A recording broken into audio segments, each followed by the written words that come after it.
কিশোরগঞ্জের ভৈরবে ভুয়া জন্ম সনদ দিয়ে জাতীয় পরিচয়পত্র বানাতে এসে এক নারীসহ 2 রোহিঙ্গাকে আটক করেছে ভৈরব থানা পুলিশ। ভৈরব প্রতিনিধি জয়নাল আবেদিন রিটোরের প্রতিবেদনে দেখুন বিস্তারিত। 10 জুলাই দুপুরে ভৈরব উপজেলা নির্বাচন কার্যালয় থেকে তাদের আটক করা হয়। আটককৃতরা হলো কক্সবাজার জেলার হামিদাপাড়া পাহাড়তলী এলাকার সালেহের স্ত্রী হামিদা বেগম ও একই জেলার রামু এলাকার রফিক আহমেদের ছেলে এরশাদ। ভৈরব নির্বাচন অফিস সূত্রে জানা যায়, গতকাল সকাল 11টায় ভুয়া ডকুমেন্ট নিয়ে জাতীয় পরিচয়পত্র তৈরি করতে উপজেলা নির্বাচন অফিসে আসে হামিদা বেগম ও এরশাদ নামে 2 জন। পৌর শহরের 3 নম্বর ওয়ার্ড কাউন্সিলর মমিনুল হক রাজুর স্বাক্ষরিত একটি ভুয়া জন্ম সনদ এনে এনআইডি কার্ড আবেদন করতে আসেন হামিদা বেগম ও তার সহযোগী এরশাদ।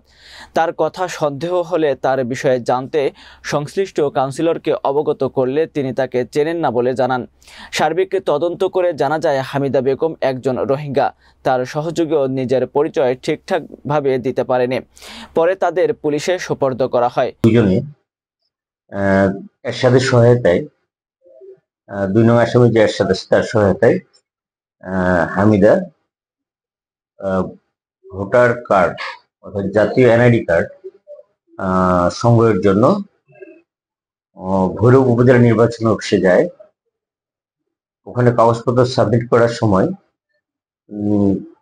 উপজেলা ভৈরব নির্বাচন অফিসার যিনি আছেন প্রলয় কুমার সাহা, তিনি কাগজপত্র যাচাই করে দেখতে পান যে এদের নাম ঠিকানা সন্দেহজনক।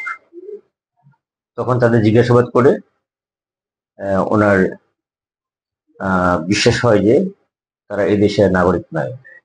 সেক্ষেত্রে তিনি লিখিতভাবে আমাদেরকে জানান।